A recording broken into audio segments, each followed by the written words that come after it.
সবাইকে স্বাগতম SSR TV news চ্যানেলে।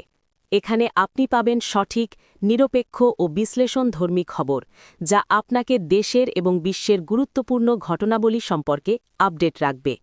শহীদ শরীফ ওসমান বিন হাদি হত্যার নিরপেক্ষ তদন্তের দাবিতে উত্তাল রাজধানী। ইনকিলাব মঞ্চের অবস্থান কর্মসূচিকে কেন্দ্র করে আজ বিকেলে পুলিশ ও আন্দোলনকারীদের মধ্যে দফায় দফায় সংঘর্ষে রণক্ষেত্রে পরিণত হয়েছে হোটেল ইন্টারকন্টিনেন্টাল ও যমুনা সংলগ্ন এলাকা। এই সংঘর্ষে ইনকিলাব মঞ্চের সদস্য সচিব আবদুল্লাহ আল জাবের এবং ডাকসু নেত্রী ফাতিমা তাসনিম জুমা সহ অন্তত ৫০ জন নেতাকর্মী আহত হয়েছেন বলে জানা গেছে। আহতদের দ্রুত ঢাকা মেডিকেল কলেজ ও নিকটস্থ হাসপাতালে নিয়ে যাওয়া হয়েছে।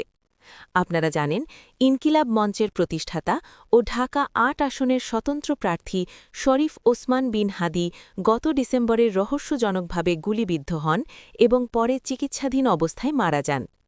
এই হত্যাকাণ্ডের একটি আন্তর্জাতিক ও নিরপেক্ষ তদন্তের দাবিতেই মূলত তারা যমুনা অভিমুখে অবস্থান কর্মসূচি পালন করছিল। সরকারের সিদ্ধান্ত ও আশ্বাস।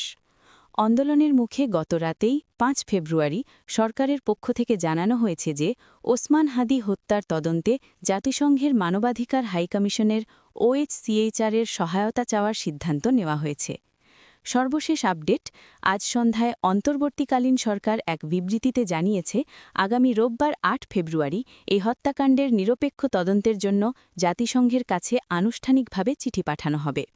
বর্তমানে ওই এলাকায় থমথমে পরিস্থিতি বিরাজ করছে এবং বিপুল সংখ্যক পুলিশ মোতায়েন করা হয়েছে। তবে ইনকিলাব মঞ্চের পক্ষ থেকে জানানো হয়েছে, তদন্তের চূড়ান্ত আশ্বাস এবং বিচারের দৃশ্যমান অগ্রগতি না হওয়া পর্যন্ত তাদের রাজপথের সংগ্রাম চলবে।